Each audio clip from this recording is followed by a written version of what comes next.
So we have a question here now where they say that the solid has 5 vertices. A part of the solid is already drawn. Okay, so we see a triangle, a sloping triangle with a rectangle here, right? And they want us to complete this drawing. Now they say it's a solid with 5 vertices. What is a vertex, first of all, right? So we need to remember what is a vertex, and if we could recall correctly that a vertex is a point where two edges meet, we would be able to identify the vertices in the shape. So let's see how many vertices we have here. We have 1, 2, so we have 2 vertices so far, 3, 4.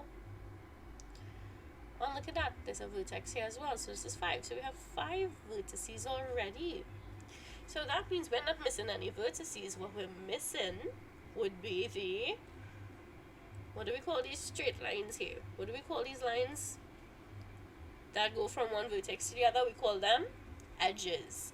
So we're going to draw in the missing edges. Now based on the shape that I'm seeing here, right, we have a rectangular base, we have a triangular face, and it's sloping in towards this point. That means the other sides of my solid should also include edges that go from here, this vertex at the back on the base, up to this high point, as well as the one from the front to the top. So we are going to complete our solid by drawing in 2 straight edges, one from this vertex going up to here, and another one to connect here. Alright, so there we go. There we go.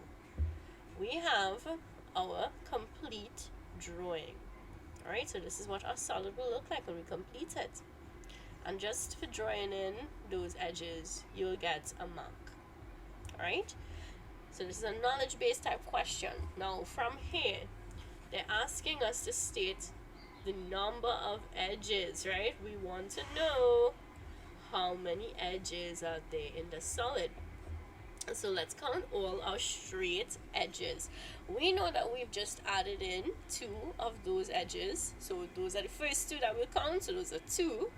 Now let's count the other side. 3 and 4. And on our base, we have a rectangle. And how many edges does a rectangle have? A rectangle has 4 edges.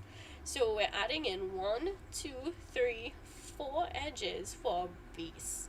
So we have a total of 8 edges. Alright? These 4 that are sloping up towards our apex, and the 4 underneath, which make up the base. So in total we have 8 edges, and we're just going to write that in on our line. 8 edges. This question was nice and simple once we know how to identify our solids, right? So if we can recognize our 3D shapes quite quickly, we'll be able to do these with such ease.